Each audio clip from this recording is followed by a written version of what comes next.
26 जानेवारी 2026 रोजी देशाचा 77वा प्रजासत्ताक दिन नाशिक जिल्ह्यात मोठ्या उत्साहात साजरा करण्यात आला। मात्र या कार्यक्रमादरम्यान एक वादग्रस्त प्रसंग समोर आला आहे।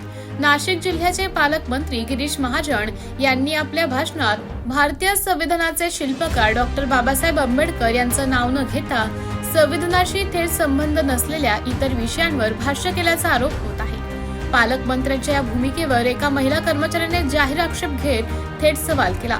ज्या संविधानामुळे हा प्रजासत्ताक दिन साजरा होतो त्या संविधानाचे निर्माते डॉक्टर बाबासाहेब आंबेडकरांचे नाव घेण्यास आपल्याला अडचण का, असा प्रश्न विचारत त्यांनी महाजन यांना लोकप्रतिनिधी कायदा वाचून घेण्याचाही सल्ला दिला।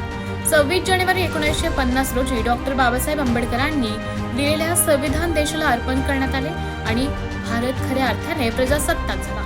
मात्र प्रजासत्ताक दिनाच्या मुख्य शासकीय कार्यालयातच पालकमंत्र्यांनी बाबासाहेबांचं नाव घेतल्याचं टाळल्याने जनतेतून तीव्र प्रतिक्रिया उमटत आहेत। ज्या संविधानामुळे आपण लोकप्रतिनिधी आणि मंत्री झालो त्या संविधानाच्या जनकाचा विसर पडणे ही लोकशाहीसाठी गंभीर बाब आहे, अशी भावना नागरिकांमधून व्यक्त होत आहे। आता या प्रकरणावर राजकीय वर्तुळातून काय प्रतिक्रिया येतात आणि पक्ष यावर काय भूमिका घेतो हे पाहणं महत्त्वाचं ठरेल। बाबासाहेबांचं नाव आहे जो संविधानाला कारणीभूत आहे, त्याला तुम्ही संपवायला निघाले। पालकमंत्र्यांची फार मोठी चूक आहे मॅडम, माफी मागणार नाही, पण पालकमंत्र्यांनी ही चूक पदरात घ्यावी।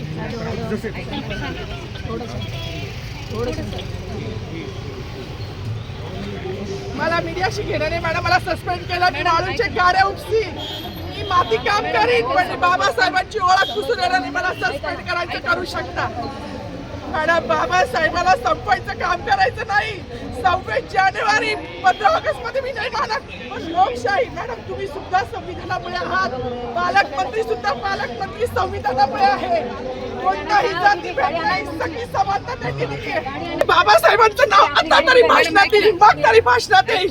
ज्या लोक संविधानाला लोकशाहीला कारणीभूत नाही त्यांची नावं वारंवार घेतली गेली, मग जो संविधानाला कारणीभूत आहे तो प्रजासत्ताक दिनाचा जो मानकरी आहे त्याचं नाव भाषणात का नाही?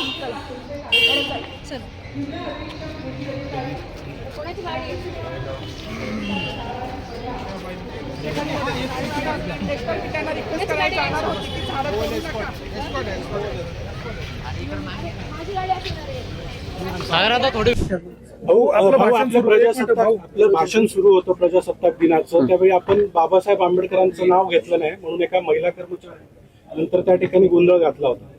नेमकं आनंद होणार राहिला असेल असं नाहीये, पण तसा काही माझा कुठलाही हेतू नव्हता, कुठलाही माझा तसा हेतू नव्हता। आणि त्याच्यामध्ये फक्त मी घोषणा दिल्या, भारत माता की जय, वंदे मातरम, शिवाजी महाराज की जय, बरोबर आहे। पण तसं काही असेल तर आनंदाने झालं असेल, त्यामुळे माझा त्यामागे कुठे काही मुद्दाम नाव डावलण्याचा वगैरे हेतू नाही। आणि मला वाटतं प्रत्येक वेळेला आपण दरवर्षी भाषण देतो तुम्ही तपासून बघा, त्यावेळेला असं काही होत नाही। यावेळेला त्यांना काही वाटायचं दिलगिरी व्यक्त करतो मी।